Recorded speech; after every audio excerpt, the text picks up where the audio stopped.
Hello guys, welcome back to show vibes. Kanguva అసలు పిచ్చెక్కించింది భయ్య. Trailer మాత్రం అసలు ట్రైలర్ 2 hours అయింది రిలీజ్ అయ్యి. అసలు మామూలుగా లేదు దాని ఇంపాక్ట్ మాత్రం. అసలు సూర్య గారిని ఇలాంటి రోల్లో నేనైతే ఎప్పుడు చూస్తానని మాత్రం అస్సలు అనుకోలేదు.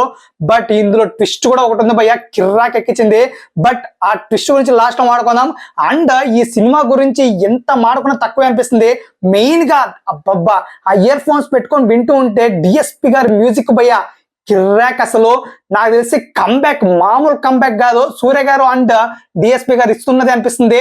ఆయన బీజం ఒక రేంజ్ లో ఇచ్చి పడేశారు, ఒక రేంజ్ సెట్ చేసి పెడుతుంది. బెంచ్ మార్క్ అనేది మనకి క్లియర్ కట్ గా ఈ ట్రైలర్ చూస్తున్న అర్థమైపోతుంది. ఏం కొట్టాడు భయ్యా. మెయిన్ గా 2 minutes 10 seconds దగ్గర వస్తుంది ఎక్కడ నుంచి బీజిఎం. ఒక 40 seconds పిచ్చి లేచిపోతుంది, జియ్యని లేస్తుంది అంతే ఆ బీజిఎం మాత్రం.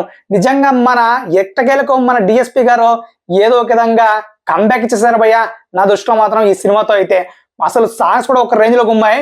అండ్ ఇక ఈ ట్రైలర్ గురించి, ఈ విలన్ గురించి చెప్పాలంటే మన సండే డియోలో ఒక రేంజ్ లో అయితే పర్ఫార్మెన్స్ ఇవ్వబోతున్నాడు ఈ సినిమాలో కూడా అని మనకి క్లియర్ కట్ గా తెలుస్తుంది అనిమల్ తర్వాత అయితే. సో మొత్తానికైతే అసలు కంగువ క్యారెక్టరైజేషన్ అండ్ మెయిన్లీ భయ్య స్పెషల్ ఎఫెక్ట్స్, విజువల్ ఎఫెక్ట్స్ మాత్రం కిరాక్ అనిపించింది. నిజంగా ఒక హాలీవుడ్ ఒక షిప్, 2 షిప్లు ఇలా వస్తుంటాయి, అక్కడ మాత్రం ఒక హాలీవుడ్ ఎఫెక్ట్ చూస్తున్నట్లు అనిపించింది నాకైతే.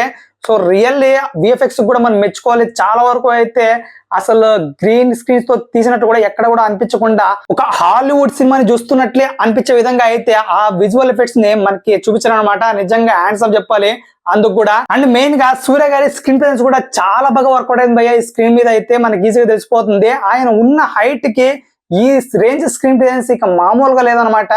ఎందుకంటే ఇలాంటి పీరియాడిక్ ఫిల్మ్స్ కి మాత్రం ఖచ్చితంగా హైట్, వెయిట్, పర్సనాలిటీ ఒక రేంజ్ లో ఉండాలి. అప్పుడే ఆ పాత్రకి కరెక్ట్ గా సూటబుల్ అవుతారు ఎవరైనా కానీ. బట్ సూర్య గారు మాత్రం హైట్ తక్కువ ఉన్న మామూలుగా లేరు ప్రతి సీన్ లో కూడా.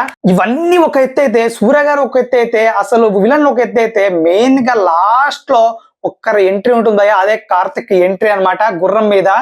నిజంగా ఆ గుర్రం మీద కార్తిక్ ఎంట్రీ ఇస్తున్నప్పుడు అండ్ కంగువా అదే సూర్య చిన్న స్మైల్స్ అనమాట. నిజంగా కిర్రాక్ అనిపించింది అక్కడ. నిజంగా ఒక రేంజ్ లో జియ్యన లేచింది భయ్య ట్రైలర్ మాత్రం.